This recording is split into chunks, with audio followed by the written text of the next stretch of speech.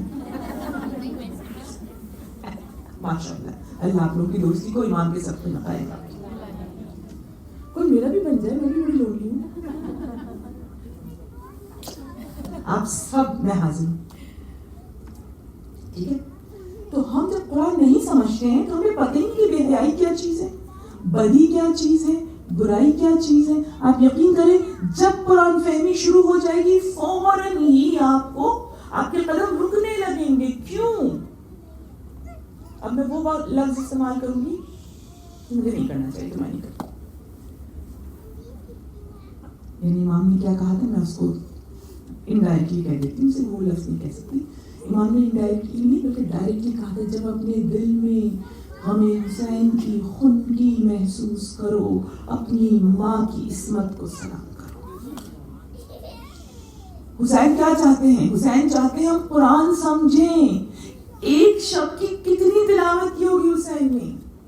4 چیزیں مانگی تھی نا, ان 4 چیزوں میں امام حسین کو اس رات کتنا ہی فرصت ملی تھی. حسین آلریڈی 1000 رکعت نماز روز نافلہ پڑھتے تھے. اس شب میں کتنا پڑھ لیا ہوگا. حسین قرآن کیسے پڑھتے تھے ابھی آپ سنیں گے مصائب حبیب ابن مذاہب میں, کہ حسین کے غلام, حسین کے دوست ایک رات میں پورا قرآن ختم کرتے تھے. یہ حسین کی گواہی ہے جنازے پہ کھڑے ہو کر. تو حسین کتنا پڑھتے ہوں گے, لیکن حسین کیوں انہینس کر رہے ہیں؟ حسین کا ہر میسج میرے اور آپ کے لیے ہے. اور اسی بات پہ میں آپ سے ایک چیز کی ریکویسٹ کروں گی, اگر کوئی والنٹیئر, کوئی بھی فرد میری بات کو ذمہ داری سے سنبھال سکے. ایک تو یہ, ان 10 دنوں میں جو برکت والے دن ہیں, ان 10 دنوں میں جو نام حسین منسوب ہیں, ان 10 دنوں میں جن کی شب, جن کا دن, ایک ساعت حسین کے نام منسوب ہے, اس میں کوشش کیجئے قرآن پڑھیے. اور کم از کم کوئی ایک والنٹیئر ایک پیج لے اور اس پہ 1 سے لے کے 30 تک کے نشان لگا دیں نمبر, اور آپ یہاں کہیں لگا دیجیے بورڈ پہ, اور ہر ایک جا کے صرف 1 پارہ لے لیں. میں نے پہلا پارہ پڑھنا ہے, انہوں نے دوسرا پڑھنا ہے, انہوں نے تیسرا پڑھنا ہے. 30 پارے, پھر 30 کے بعد اور سویم کے دن آپ نے وہ قرآن مجید اپنے امام حسین کو ان کے رفقا کو ہدیہ کرنی. ایک چیز. دوسری چیز جو آپ نے انڈیویجولی کرنی ہے, اور وہ کیا کرنی ہے کہ اب سے ایک قرآن مجید صرف ترجمہ شروع کیجیے گا, نو عربک, اور چہلوں کے دن امام کی حضور دیا کیجیے گا, صرف ترجمہ. وہ ترجمہ جو فہم کے ساتھ ہو. آپ دیکھیے گا آپ کا 1 قدم اور حسین کے 10 قدم. آپ ایک نیت کے ساتھ قرآن سمجھیں گی. حسین آپ کے اوپر یہ جو فوگی ہے نا, آپ کے دماغ میں فوگینس, جو آپ کو ہر چیز بلر نظر آتی ہے, جو وقت پہ آپ کو چیزیں نہیں سمجھ آتی, یہ سب غائب کرتی ہے. اور آپ کو اس طریقے سے جگمگاتا ہوا قرآن نظر آئے گا. قرآن کے نور سے آپ کی طہارت ہو جائے گی. اس فرش اعضا پہ بیٹھ کے عہد کیجیے, ہو سکتا ہے مولا میں قرآن نہ ختم کر سکوں, لیکن جتنا میرا بس چلے گا میں پڑھوں گی, تاکہ میں قرآن کے ذریعے آپ کے جد کی شریعت پر عمل کر سکوں, اس شریعت پر جس کے لیے آپ نے آخری قطرہ خون بہا دیا. یہ جو ہماری غفلت ہے نا قرآن سے, یہ ہمیں دین سے دور کر رہی ہے. اور کیا وجوہات ہو سکتی ہیں؟ اور وجوہات مجھے بتائیے. میں صحبت, بالکل صحیح کہہ رہی ہوں کہ ہمیں ایسے لوگوں کی صحبت تلاش کرنی چاہیے جو خود بھی صاحب ایمان ہو اور ہمیں بھی ایمان کے راستے پہ رکھ سکے. اور اگر وہ ہمیں ٹوکے تو پھر ہمیں برا نہیں ماننا چاہیے, کہ اگر وہ ہمیں کوئی بات بتا رہے ہیں تو ہمیں اس کو قبول کرنا چاہیے. آپ کچھ کہنا چاہ رہی ہیں؟ فیملی, آف کورس, فیملی کے ڈفرینٹ ویوز ہوتے ہیں, اور ہمیشہ ویلکم کیا کیجیے جب فیملی کے ڈفرینٹ ویوز آتے ہیں تو ان کے اوپر ایک دم غصے میں نہیں آیا کیجیے, چنجایا نہیں کیجیے, بلکہ ان کو بالکل سکون سے سنا کیجیے. اور آپ کی ہاں میں اس کا جواب تلاش کر کے تمہیں بتاؤں گی, اور اس کے بعد پوچھیے لوگوں سے جو آپ کے ارد گرد قرآن میں جواب اس کا ڈھونڈیے. اور میں آپ کو بتاؤں, آپ کسی سے جا کے نہ پوچھیے, آپ صرف اپنے دل میں کہیے یا صاحب الزمان ادرکنی, امام آپ کے دماغ میں اس چیز کو فلیش کریں گے اور اس کا جواب آپ کو کہیں نہ کہیں ملے گا، چاہے آپ کو یہاں مل جائے، چاہے آپ کو بل بورڈ پہ مل جائے، چاہے آپ کو ٹی وی کے ایڈ پہ مل جائے. اللہم صلی علی محمد وعلی محمد. فیملی کو گائیڈ کرنا ہی تو سارا کام ہے. یہ عورتوں کو کیوں آزاداری دی تھی امام بکر علیہ السلام نے؟ آپ کو دی تھی نا آزاداری کہ یہ میرے جد کی آزاداری کو جاری رکھے گی. کیوں؟ اس لیے کہ عورت میں اتنا پیشنس ہوتا ہے، عورت بہت تحمل کر لیتی ہے، عورت چیزوں کو بیٹھ کے بعد میں اکیلے میں غور و خوض کرتی ہے. تو اس چیز کو ضرور دیکھیں. اب میں آگے آپ کو جلدی جلدی بتاؤں تاکہ ہمارا موضوع آگے بڑھے. میں نے جو چیزیں لکھی تھیں اس میں سب سے اہم چیز کیا ہے؟ ذمہ داریوں سے بھاگنا. ہمیں لگتا ہے اگر ہم تقویٰ اختیار کریں گے ہمیں تو بہت ساری رسپانسبلٹیز ہو جائیں گی، ان سے مت گھبرائیں. اس لیے کہ ہم نے پہلے دن ایک بات قرآن سے ثابت کی تھی کہ جب ہم ذمہ داری اٹھاتے ہیں دین کے نام پر تو خدا ہمیں فائدہ پہنچاتا ہے. گناہ کرنے سے اللہ کا نہ کوئی نقصان ہے نہ اہل بیت کا کوئی نقصان ہے. گناہ کرنے سے صرف ایک ہستی کا نقصان ہوتا ہے، اپنی ذات کا. تو ذمہ داری اٹھائیں، جتنی اٹھا سکے. ایک ساتھ ساری نہ اٹھائیے گا، تھوڑی تھوڑی کر کے بیبی اسٹیپس. لیکن پہلے سے ڈرے بیٹھے پہلے سے آگے، رائٹ، پہلے سے آگے بڑھیں گی ذمہ داری اٹھانے میں اور مولا کی مدد مانگتے ہوئے. اگلی چیز کیا ہے؟ اگلی چیز یہ کہ ہم نے ایک اور چیز سمجھ لی ہے، سب سے خطرناک چیز، اور وہ کیا ہے کہ تھوڑا سا دین سمجھ میں آتے اس پہ اترا جاتے ہیں. آپ کی ملاقات ہوئی ہے ایسے لوگوں سے؟ میری بہت ہوتی ہے. جب لوگ مجھ سے مجلس کا وعدہ لیتے ہیں مجھے پوری مجلس بتاتے ہیں پڑھ کر کہ آپ نے یہ پڑھنا ہے. خیر بھی تو میں نے مذاق میں بات کی، لیکن یہ جو نیم ملا والی بات ہے نا، اس سے بس ڈرا کیجیے. ہر شخص فتویٰ دے رہا ہوتا ہے اور ہر شخص بتا ہوتا ہے یہ حلال ہے یہ حرام ہے. جب تک آپ کے پاس اتھارٹی نہیں ہو کتاب کھول کر آپ کسی چیز کو کہہ نہیں سکتی ہیں. ضرور اپنے سرکل میں، سوشل سرکل میں دین کی بات کریں، لیکن پھر اس میں ذمہ داری کے ساتھ اور تجسس آگے رکھیں. رسول صلی اللہ علیہ وآلہ وسلم کہتے ہیں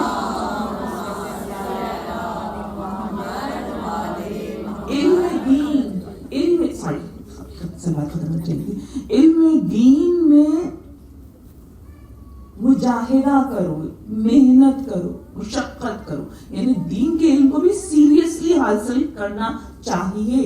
صرف مجلس میں جا کے سن لی بات اتنا کافی نہیں ہے. اپنی ذمہ داری پہ بھی دین کو سمجھنے کی کوشش کرنی چاہیے. اگلی چیز کیا ہے؟ اگلی چیز یہ ہے کہ ہم چشمہ کا ہے نا، یہ چیز جو ہے نا یہ آخری چیز ہے. اس کے علاوہ بہت، لیکن آبویسلی مجھے آگے بڑھنا ہے. اس چیز کو ذہن میں رکھنا بہت ضروری ہے، اپنے نوجوانوں کو بتانا بہت ضروری ہے. اور وہ چیز کیا ہے کہ ہمارا انحصار، ہماری ڈپینڈنس ٹیکنالوجی پہ بہت زیادہ ہے.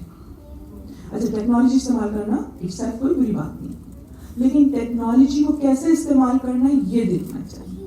رائٹ، یہ ورچوئل چیزیں اٹس بری نہیں، اس سے دین بھی حاصل کر سکتے ہیں، اس سے بری چیزوں کی طرف بھی جا سکتے ہیں. لیکن ٹیکنالوجی پہ ڈپینڈنس کی جو سب سے خطرناک بات ہے، بس وہ کہہ کر میں آگے بڑھوں گی. یہ نہیں کہ آپ نہ استعمال کریں، بالکل کریں، لیکن اس میں آپ کے سامنے دین ہونا چاہیے، خدا کا خوف ہونا چاہیے، جواب دہی یعنی کہ اکاؤنٹیبلٹی ہونی چاہیے. جو چیز سب سے خطرناک ہے وہ چیز یہ ہے کہ جس وقت دجال آئے گا، اور یاد رکھیے دجال کے بارے میں جاننا بہت ضروری ہے اور اپنے بچوں کو پہچاننا بہت ضروری ہے. دجال ایک ایسے برائی کا نام ہے، ایک ایسی ہستی کا نام ہے، ایک ایسے سسٹم کا نام ہے کہ جس سے پناہ ہر نماز، آلموسٹ ہر نماز کے بعد اللہ کے رسول کیا کرتے تھے. اتنا دور کا ان سے دجال، وہ اس سے بچنے کی دعا کرتے تھے. میں اور آپ دجال کے دام میں کیسے الجھیں گے؟ ٹیکنالوجی، اس کے پاس ٹیکنالوجی اتنی ہائی لیول کی ہوگی کہ وہ مردہ کو زندہ کر دے گا، اور میں اور آپ ان سیٹ طریقے سے ٹیکنالوجی کے غلام بنتے جا رہے ہیں. یاد رکھیے اگر ٹیکنالوجی نہیں ہے تو بھی آپ نے سروائیو کرنا ہے. کہنا بہت آسان ہے. ابھی لائٹ نہیں تھی, 14 تک روشن ہو گئی تھی, یا وقت تھا ٹیسٹ کا, اس وقت آپ کیا کہیں گے؟ اس وقت علی کا ماننے والا یہ نہیں کہے گا وہ کیا مصیبت ہے, کس پریشانی میں گر گئے, بلکہ وہ کہے گا یا اللہ میرے لیے آسانیاں کر, یا اللہ میری مشکلیں دور کر, اور اطمینان سے رہیے. اس سے پہلے بھی ٹیکنالوجی کے بغیر رہتے تھے, اور اگر آپ پاکستان سے آئیں گے تو آپ کو بہت عادت ہونی چاہیے پاور کے بغیر رہنے کی, رائٹ؟ وہاں تو لوڈ شیڈنگ سے پیٹر.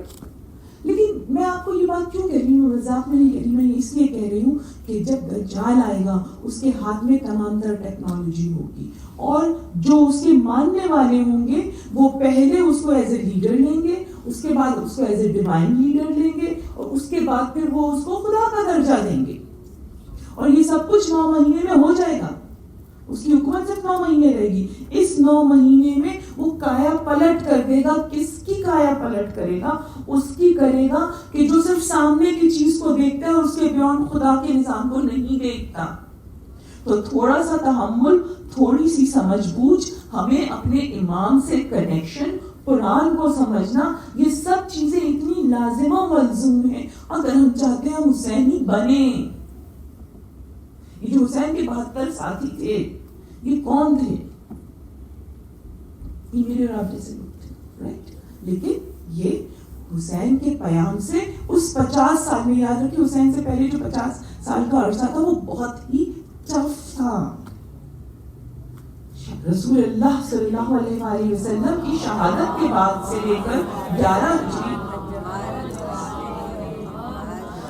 ہجری سے لے کر 60 ہجری تک اتنا شدید دباؤ تھا کہ آپ تصور نہیں کر سکتی ہیں کس طرح لوگوں کو فائدے پہنچائے جا رہے تھے جو علی کے پاتھ سے ہٹ جاتے تھے, اور کس طریقے سے جو لوگ علی سے جڑے رہنا چاہتے تھے ان کے اوپر ظلم و ستم ہو رہا تھا. لیکن یہ وہ لوگ تھے جو اس ظلم و ستم کو ہر کنڈیشن میں سروائیو کر گئے تھے. لیکن حسین سے اس لیے جڑے رہے تھے کہ حسین رسول کی گھرانے سے تھے, رسول کے گھرانے سے تھے, اور ڈیوائن لیڈرشپ ان کے پاس تھی. لہٰذا یہ معرفت ہونا بہت ضروری ہے کہ کون حق پہ ہے, کون باطل پر ہے. بار درود پڑھی محمد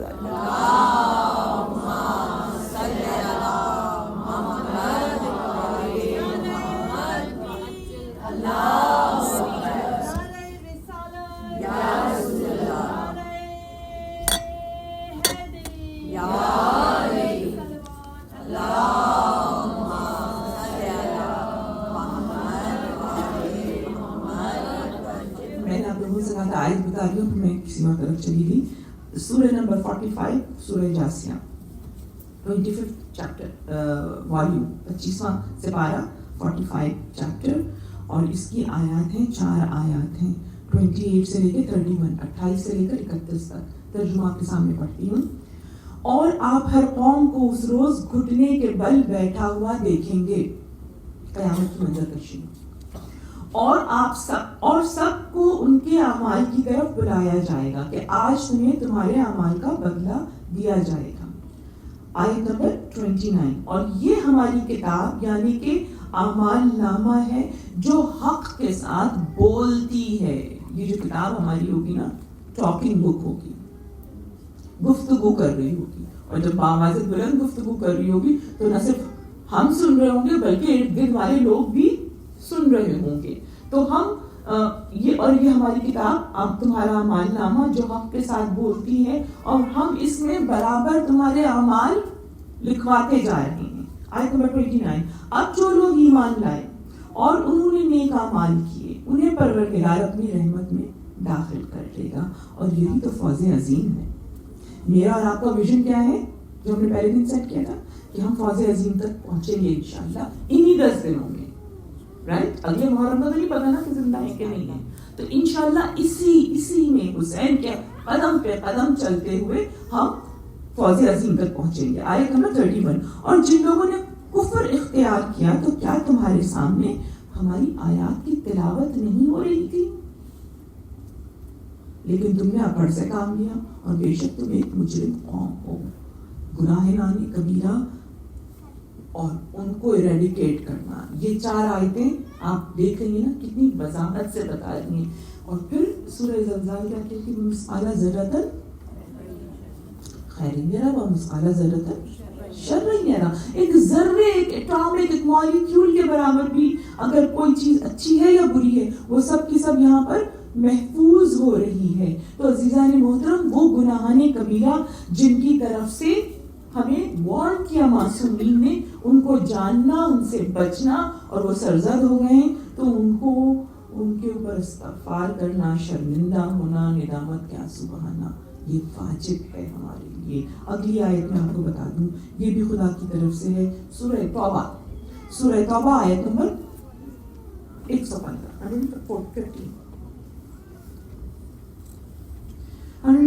آیت میں اللہ تعالیٰ کہتا ہے اللہ کسی قوم پر اس وقت تک عذاب نہیں بھیجتا جب تک ان پر یہ ہدایت نہ بھیج دے کہ انہیں کن کن چیزوں سے پرہیز کرنا ہے. تو خدا تعالیٰ نے اپنی حجت تمام کر دی ہے. اب میں آپ کو یہ بتا دوں کہ گناہان کبیرہ کی ہم آئیڈینٹیفیکیشن ڈھونڈ رہے تھے. کل ہم نے ایک ڈیفینیشن دیکھی تھی، آج ایک اور ڈیفینیشن آپ کو بتا دوں. کل کی ڈیفینیشن کیا تھی؟ کل کی ڈیفینیشن یہ تھی کہ ہر وہ گناہ جس پر یا تو آیت قرآنی نے یا رسول اللہ صلی اللہ علیہ وسلم نے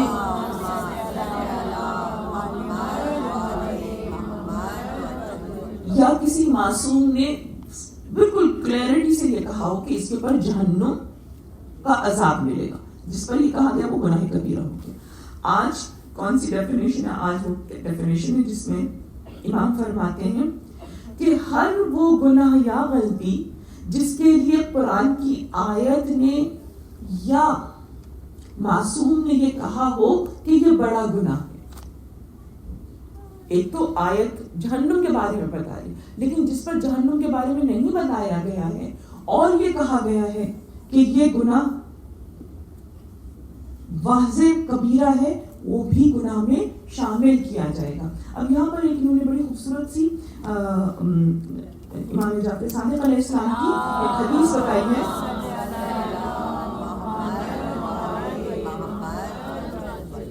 جس میں آپ ارشاد فرماتے ہیں کہ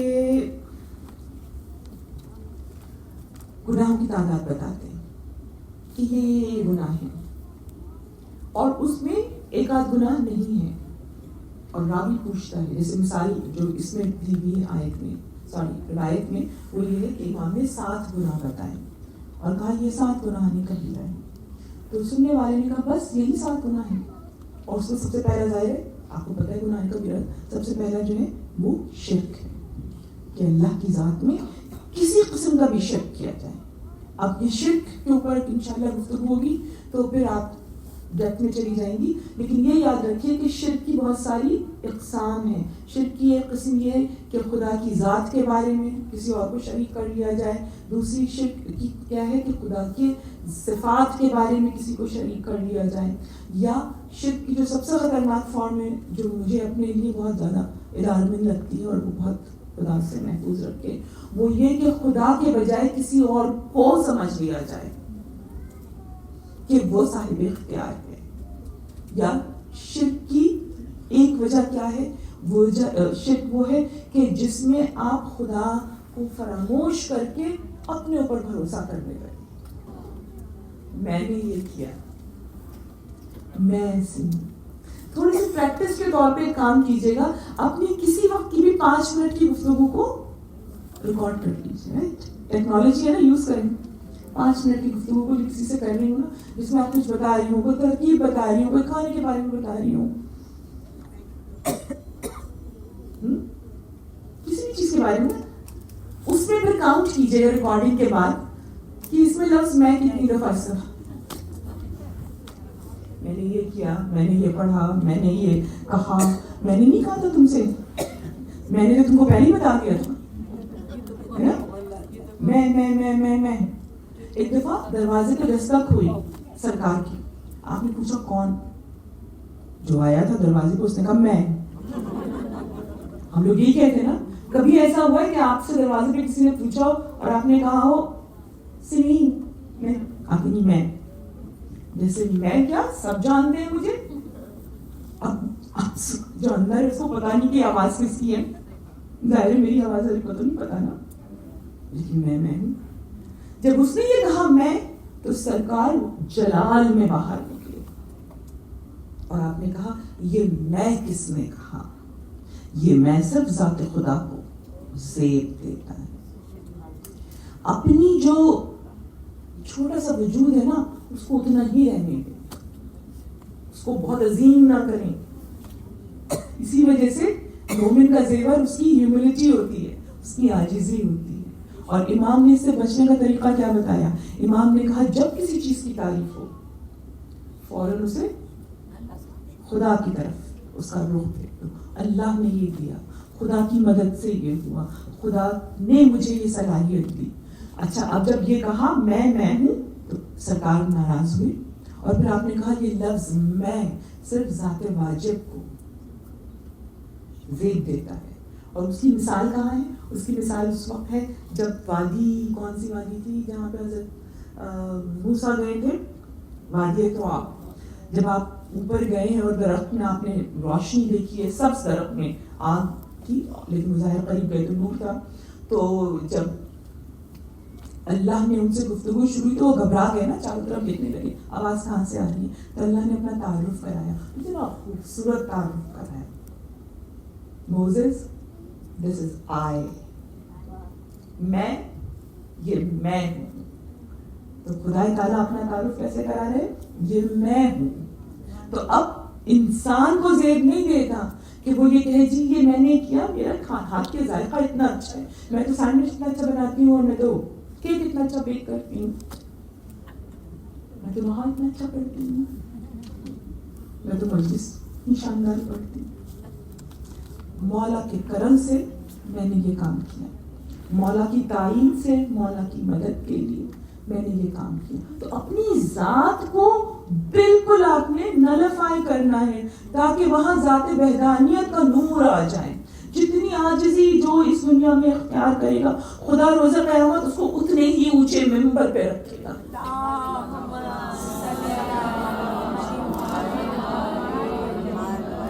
بات ہو رہی تھی دوست, سوری میں اتنی زیادہ جلدی میں, اور آج تو میں نے وقت دیکھا ہی نہیں. آج مجھے ناز نظر نہیں آئی اور میں نے بھی وقت نہیں دیکھا.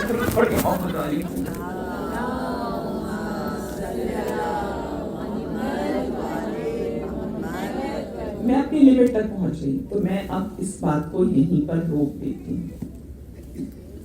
Sorry, very sorry. اگر آپ کی اجازت ہو تو 10 منٹ مسئلہ بتا دیجیے گا. انہوں نے کہا تھا درود پڑھیں محمد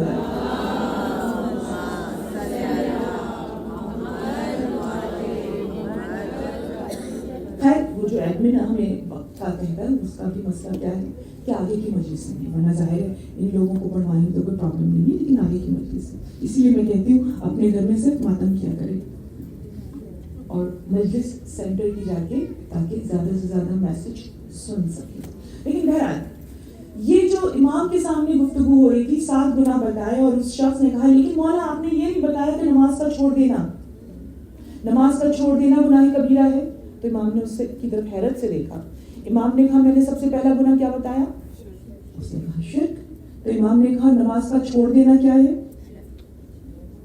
قرآن کی آیت تلاوت کی کہ جو نماز نہیں پڑھتا وہ مشرک ہے, وہ کافر ہے, اس لیے کہ وہ اللہ سے زیادہ کسی اور کو اہمیت دے رہے تبھی تو نماز نہیں پڑھتا.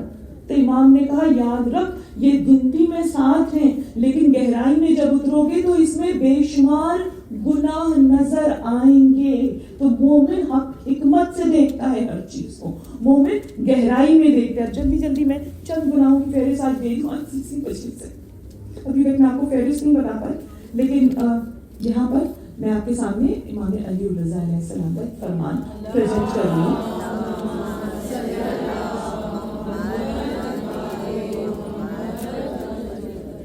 جس میں کہ امام نے ایک فہرست لکھ کے بھیجی تھی, خط ہے یہ, خط مامون کو اس وقت کے خلیفہ کو امام نے لکھ کے بھیجا تھا جب اس نے پوچھا تھا کہ یہ گناہان کبیرہ کیا ہیں. اور یہ آپ کو عیون اخبار الرضا کتاب ہے, یہ ہونی چاہیے آپ کے, بہت خوبصورت کتاب ہے اور بہت عام فہم ہے. عیون اخبار رضا شیخ صدوق کی کتاب ہے, اور انہوں نے امام رضا کے تمام اسٹیٹمنٹس کو کلیکٹ کر لیا ہے.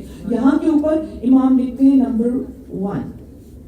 اچھا, اب اس میں ہر جگہ آپ کو ترتیب تھوڑی ڈفرینٹ مل جائے گی. یہاں پر پہلی چیز تو شرک آ گئی ہے, اس کے بعد پھر مایوسی آ گئی ہے کہ اللہ کی ذات سے مایوسی کرنا. تیسری چیز آ گئی ہے کسی محترم نفس کو, یعنی کسی حرمت والے شخص کو قتل کرنا. یہاں مسلمان نہیں ہے یا مومن نہیں ہے, بلکہ کسی بھی ایسے شخص کو جس کے اوپر شریعت قتل کا فتویٰ نہیں دے رہی, آپ نہیں قتل کر سکتے. ہمارے یہاں کسی بھی بات پر, خیر میں تشریح میں نہیں جا رہی, آپ کو سب کچھ خود پتہ ہے. چوری کرنا, اس کے بعد والا تھا زنا کرنا. زنا کرنا ایڈلٹری کرنا. اس کے بعد نیکسٹ آ رہا ہے چوری کرنا. چوتھا آ رہا ہے شراب پینا. 5 والدین کے ساتھ ایسا سلوک کرنا کہ وہ آگ کر دیں. آپ کے والدین یعنی والدین ناراض ہو جائیں اور وہ یہ کہہ دیں کہ تو میری اولاد نہیں ہے. چھٹا جہاد سے فرار. جہاد سے فرار سے وہ جہاد نہیں جو میدان جنگ میں ہو رہا ہے. جہاد سے فرار ان اینی فیلڈ, آپ کسی چیز کے لیے اسٹرگل کرنے کے بجائے اس کو چھوڑ دیں اور اس کے اوپر اپنی کیپیسٹی کو بلڈ نہ کریں. 7واں یتیم کا مال کھانا. 8واں سود کھانا. سود کھانا اوبیسلی یہ اس کے لیے رسول اللہ نے کہا کہ خدا اور رسول سے جنگ, بلی یہ آیت قرآن ہے کہ جو سود کھاتا ہے وہ اللہ اور رسول سے جنگ کرتا ہے. حرام مال کھانا. اب حرام مال کھانا یہاں پہ بہت زیادہ امپورٹنٹ ہے, مال بھی ہے اور غذا بھی ہے, دونوں چیزوں میں بہت احتیاط رکھنی ہے. اس کے بعد جوا کھیلنا. جوا کیا چیز ہے؟ کسی بھی چیز پہ شرط لگا لی جائے, کسی بھی گیم پر, وہ جوا میں بدل جائے گی. پیسہ بھی اور شرط بھی, کوئی بھی کسی بھی قسم کی آپ نے شرط لگا لی نا کہ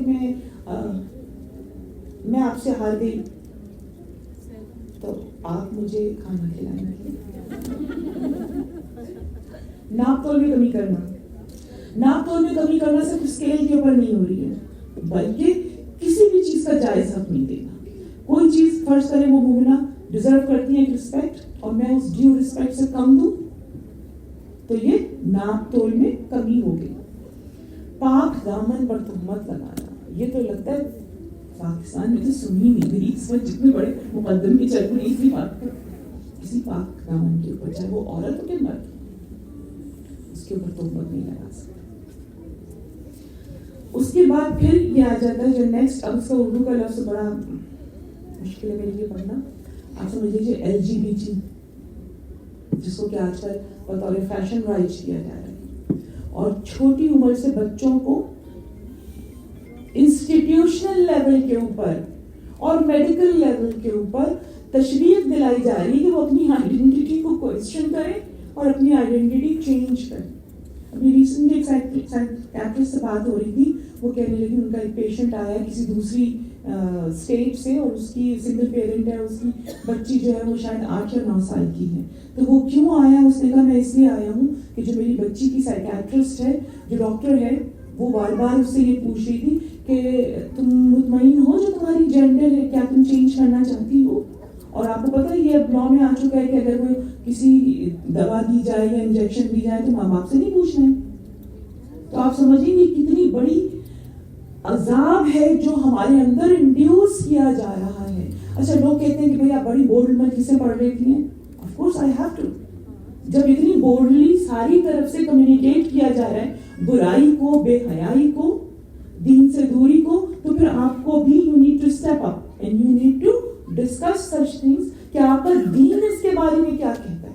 اب آپ کو پتہ ہے نا لیٹسٹ چیز کہ اسکول میں بچوں کے ساتھ ایک اور چیز ہو رہی ہے جو میرے لیے بھی ایک نیوز تھی, کہ چھوٹے بچوں کو بھی ایک کیٹیگری انٹروڈیوس کی گئی ہے, فری.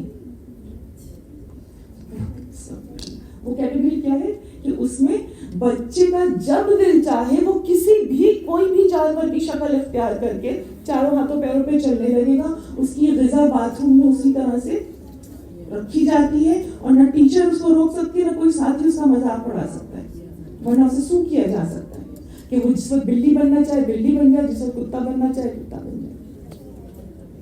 یہ ہمارا معاشرہ کہاں جا رہا ہے؟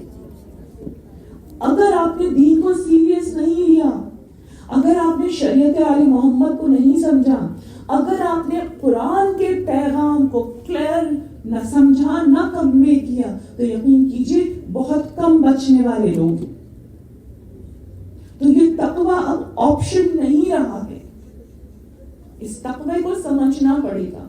کچھ آیتیں آپ کا رخ موڑ دیتی ہیں. میں آپ کو اپنے بارے میں ایک آیت بتاؤں کہ جس نے میرے وجود کو جھنجھوڑ دیا، اور مجھے اس سے پہلے کبھی احساس نہیں ہوا تھا کہ یہ چیز غلط بھی ہو سکتی ہے. اور وہ کیا ہے کہ ہم خواتین یوزلی ہم سے ایکسپیکٹ کیا جاتا ہے کہ ہم نرم لہجے میں بات کریں، اور ہم بہت شائستگی سے بات کریں اپنے مینرز کے ساتھ، اور کسی کے سامنے سختی سے گفتگو نہ کریں until unless situation ایسی رائٹ. تو ہم ہر ایک سے تمیز کے دائرے میں. اور پھر جب ہم حجاب میں آ جاتے ہیں تو ہمیں بڑا پروٹیکشن ہوتا ہے کہ بھائی اب تو ہم حجاب کے ہیں تو ہم نارملی بات کر سکتے ہیں. قرآن کی آیت کیا کہتی ہے؟ اگر آپ کہیں گے میں آپ کو نمبر بتا دوں گی، اس وقت میرے ذہن میں نہیں ہے، لیکن قرآن کی آیت کیا کہتی ہے؟ اور لوگوں سے سورہ احزاب میں مخاطب ہے نبی کی بیویاں، اور اللہ کیا کہہ رہے ہیں کہ اور تم غیروں سے لگی لپٹی لہجے میں بات نہ کیا کرو، سیدھی سیدھی بات کرو. تو اس کا مطلب ہے کہ ہم جب ورک پلیس میں ہیں، ہم جب پروفیشن میں ہیں، ہم جب باہر ہیں، نامحرم سے ڈیل کر رہے ہیں، تو وہ جب ہماری ایک چیز ہوتی ہے نا، اب ہم بدتمیزی بھی نہیں کرنی چاہیے، لیکن سیدھے لہجے میں کئی بات to the point. That's it. وہ جب ایک کلچر بن گیا ہے نا، ظاہر ہمارا تو نہیں ہے، کلچر غیر کا ہے. اور وہ کیا ہے کلچر؟ کہ ہم پروفیشنل کرٹیسی کے نام پر فلرٹ کر رہے ہوتے ہیں، ویمن پاور کے نام پہ معذرت کے ساتھ چھوٹے بچوں سے، کہ ہم اس لہجے کو وہ کہہ رہے تھے نا ویمن پاور. آپ نے کیوں نہیں اپنی ویمن پاور استعمال کر کے یہ فیسلٹی لے لی؟ آپ ذرا سا مسکرا کے کسی سے بات کریں گی، وہ آپ کو غور سے دیکھے گا اور آپ کا کام کرے گا. قرآن اس کو منع کر. یہ چیزیں آپ کے کردار کو شیپ اپ کر رہی ہیں. بس میں یہیں پہ اپنی گفتگو روک دیتی ہوں. مصائب کی منزل حبیب ابن مظاہر. حبیب ابن مظاہر یہ ایک نام لیا ہے زیارت میں، لیکن یہ جو ایک نام ہے یہ پورے گروپ کو آئیڈینٹیفائی کرتا ہے. حسین کے دوست، حسین کے جانثار، حسین کے پسینے کے قطرے پہ لہو گرانے کا عزم رکھنے والے، ان کو پریزنٹ کرتے ہیں حبیب ابن مظاہر. کل آپ نے برقع سن لیا، حبیب ابن مظاہر ان کو ریپرزینٹ کرتے ہیں جو امام کے دوست ہیں نمبر 1. دوسری بات کیا کہ یہ امام کے ان جانثاروں میں سے ہیں جو بھیس بدل کر، چھپ کر، رات کے اندھیرے میں کسی طرح کوفہ سے کربلا پہنچے. اس لیے کوفہ سے نکلنے کی اجازت نہیں تھی، وہیں پہ قتل کر دیا جاتا تھا. اب یہ کس کس طریقے سے نکلے، ہر ایک کی الگ اسٹوری ہے. اسی میں آپ کو مسلم بن اوسجہ بھی نظر آتے ہیں. یہ پورا ایک گروپ ہے کہ جس کے اندر آپ کو نظر آئے گا کہ کون کون کس کس تعداد میں ہے. اور یہ وہ لوگ تھے کہ جن کی سب سے بڑی جو ان کے اوپر سب سے بڑی مہربانی ہوئی تھی کہ جس کو سن کر آپ لرز جائیں، اور جس کو سن کر حبیب نے اپنا منہ دونوں ہاتھوں سے پینچ لیا تھا. کہ جب ان میں سے ایک بھی فرد امام کی خدمت میں پہنچا ہے تو جناب فاطمہ کی بیٹی نے اپنا سلام بھیجا ہے. اور جب کنیز نے آ کے کہا حبیب ثانیہ زہرا تجھے سلام کہتی ہیں، حبیب گھٹنوں کے بل زمین پہ گرے، اپنے منہ پہ تمانچے مارے. غربت کا یہ وقت آ گیا کہ شہزادی آل محمد کی غلاموں کو سلام بھیج رہی ہے. ہائے حسین کی تنہائی، ہائے حسین کی کا اکیلا پن، ہائے غریب الوطنی. ارے حسین کے گنتی کے صحابی تھے جو امام کے پاس پہنچنے میں کامیاب ہوئے تھے، اور ان میں کتنی بڑی تعداد تھی جو حسین سے چھپ چھپ کر ملنے کے لیے آئی تھی. اس کی پوری تفصیل ہمیں مل جاتی ہے جب ہم یہ کتاب دیکھتے ہیں. یہ کتاب آپ لوگوں کے درمیان ہونا ضروری ہے اگر آپ مسائل امام حسین سمجھنا چاہتی ہیں. حدیث کربلا اس میں اتنی تفصیل کے ساتھ بتایا گیا ہے کہ کتنے تھوڑے سے 10 یا 12 لوگ تھے جو کوفہ سے چھپ کر آئے تھے، اور بی بی فاطمہ کی بیٹی سمجھتی تھی یہ بہت بڑی سپورٹ ہے کیا تھا، کس طریقے سے حق ادا کیا. یاد رکھیے حبیب کا ذکر اور زوجہ حبیب کا ذکر نہ ہو، یہ جاننا ضروری ہے. کیوں؟ اس لیے کہ آپ کو یہ رول اپنے لیے دیکھنا ہے. حبیب کے پاس جس وقت امام کا خط آیا، حبیب کھانا کھا رہے تھے، خط دیکھا، کہا کیا لکھا ہے فرزند رسول نے؟ کہا مجھ کو بلایا ہے، تنہا ہے کربلا میں. اور اس کے بعد خط کو تہہ کر کے رکھ دیا. زوجہ دیکھتی رہی اور کہتی ہے حبیب فرزند زہرا نے تمہیں بلایا، تم بیٹھے ہوئے. کہا میں چلا گیا تو تیرا کیا ہوگا؟ کہا تو مجھ کو دیکھتا ہے، رسول ذاتیوں کو نہیں دیکھتا. جو تنہا ہے جا ان کی مدد کے لیے جا، نہیں تو میں جاتی ہوں. یہ حبیب کا جذبہ تھا. بلایا اپنے غلام کو، کہا میرا گھوڑا واپس سے وہاں فلاں جگہ چھپا کے کھڑا کرو، میں باہر نکل کے اس گھوڑے کو لوں گا. اور جب چھپتے چھپاتے پہنچے، دیر ہو گئی تھی حبیب کو، جب وہاں پہنچے تو دیکھا کہ غلام گھوڑے کی گردن پہ اپنا سر رکھے ہوئے کہہ رہا ہے میرا آقا نہیں آیا، لگتا ہے عمر ابن زیاد کے ظلم میں گر گیا ہے. لیکن یاد رکھ اگر کچھ دیر میرا آقا نہیں آیا، میں تجھ پہ سوار ہو کر اپنے مولا حسین کے قدموں میں جا کر جہاد کروں گا. حبیب گئے، حبیب کے ساتھ ان کا بیٹا گیا، غلام گیا. عزیزوں جنگ کی کیا کمال کی جنگ تھی. اور حبیب نے وہ جنگ نہیں کی تھی جو کہ ایک مجاہد کرتا ہے. مجاہد کیا کرتا ہے؟ اجازت لیتا ہے، جنگ کے میدان میں جاتا ہے اور میدان میں جا کے رجس پڑھتا ہے اور اس کے بعد اپنے مقابل سے جنگ کرتے. نہیں، یہ حبیب کی جنگ کب تھی؟ یہ حبیب کی جنگ اس وقت تھی جب امام نے کہا تھا جاؤ وقت ظہر آ چکا، ہمیں 2 رکعت نماز پڑھنے کی اجازت کے دے دو. ہمیں اتنا کہ تیروں کو روک دو. 4000 تیر تھے انداز سے، 2000 ہر لمحے گرتے تھے.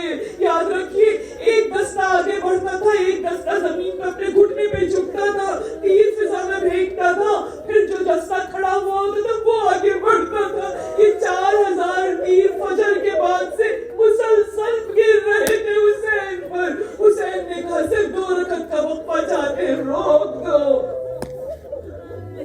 وہ ظالم عمر اس کا بدبخت بیٹا اس سے کہتا ہے اگر آپ نے اجازت دے دی حسین کو نماز پڑھنے کی تو یہ جو ہماری فوج گمراہ ہے یہ جان لے گی کہ حسین بھی نماز پڑھتے ہیں، یہ پھر قتل نہیں کریں گے فرزند زہرا کو. اجازت نہ ملے، اجازت نہیں ملی. اب جب اجازت نہیں ملی تو 2 سامنے کھڑے ہوئے، 2 لوگ اپنے امام کے سامنے سے کھڑے ہوئے. ایک سعید تھے اور ایک اور صحابی تھے. یہ دونوں کھڑے ہوئے روکنے کے لیے، تیر اپنے سینے پہ روک رہے ہیں. اور ان کا نام، ان دونوں کا نام بہادر ترین افراد کی فہرست میں آتا ہے. لیکن حبیب نے کیا کیا؟ حبیب اپنا گھوڑا دوڑاتے ہوئے لے گئے. جو لوگ امام کو فرصت نہیں دے رہے تھے ان کے ساتھ جنگ شروع کی اور کہا تو فرزند زہرا کو نماز نہیں پڑھنے دیتا. ایک شخص نے کہا حسین تمہاری نماز قبول نہیں ہوگی. حبیب نے جا کر اس پر حملہ کیا، کہا تیری نماز نہیں قبول ہوگی یا رسول کے بیٹے کی. یہ کو تنہا حبیب اس سے مقابلہ کرتے رہے یہاں تک کہ نماز حسین ختم ہوئی. سامنے کھڑے 2 مجاہد جو تھے امام کی گود میں گرے. سعید نے کہا مولا میری جہاد قبول ہو گیا اس لیے کہ نماز تو نہیں پڑھی تھی. امام نے کہا بے شک تیری نماز قبول ہو گئی جب تم نے ہمارے سامنے کھڑے ہو کے تیروں کو سینے پہ لیا. وہاں سے کسی نے ندا دی حبیب مارے گئے، بچپن کا دوست. حسین گھوڑا دوڑاتے ہوئے پہنچے اور ایک بار پہنچنے کے بعد دیکھا حبیب کی روح جسم سے نکل چکی ہے. حبیب کی روح جس سے نکل رہی ہے. ساتھ میں امام کے دوست کھڑے تھے مسلم بن اوسجہ. مسلم بن اوسجہ نے کہا کاش مجھے پتا ہوتا کہ میں تیرے بعد زندہ رہوں گا تو حبیب تجھ سے کہتا. وصیت کرتے. حبیب کی آنکھیں پلٹ رہی تھی، بول نہیں پا رہے تھے، بس ایک بار آنکھوں کو حسین کی طرف رخ کر کے کہتے اوسی بکم، میں اس مرد کی وصیت کرتا ہوں، ارے حسین کی وصیت کرتا ہوں ان کو بچانا آخری سانس تک. عزیزوں دم نکل گیا. اب جب دم نکل گیا 2 گواہیاں یاد رکھیے میں یہ روایت صرف اس لیے پڑھ رہی ہوں کہ میرے اور آپ کے جنازے پہ بھی مولا آئیں گے انشاءاللہ تعالی. خدا خاتمہ خیر پہ کرے. مولا کی گواہی آخری گواہی ہوگی. حسین نے اپنے دوست کا لاشا دیکھا, کہا حبیب تم تو ایک رات میں پورا قرآن ختم کرتے تھے, اور حبیب تم تو مرد فقیر ہو, یعنی فقہ سے جڑے رہنا, شریعت پر عمل کرنا حسین کو راضی و خوشنود کرتا ہے. پروردگار تجھے حبیب کا واسطہ, ہمارے گناہوں کبیرہ کو سب بخش دے پروردگار. پروردگار ان چند آنسوؤں کے قطروں کے عوض ہمارے نامہ عمل کے بوجھ کو آسان کر دے. پروردگار عالم ہمیں اپنے وقت کے امام کی معرفت دے. پروردگار عالم ہمیں حسین کے صدقے میں ہمیں راہ صراط پر ثبات عطا فرما. پروردگار عالم تمام دعاؤں کو مستجاب کر دے. لعنت اللہ علی قوم الظالمین. ماتم حسین.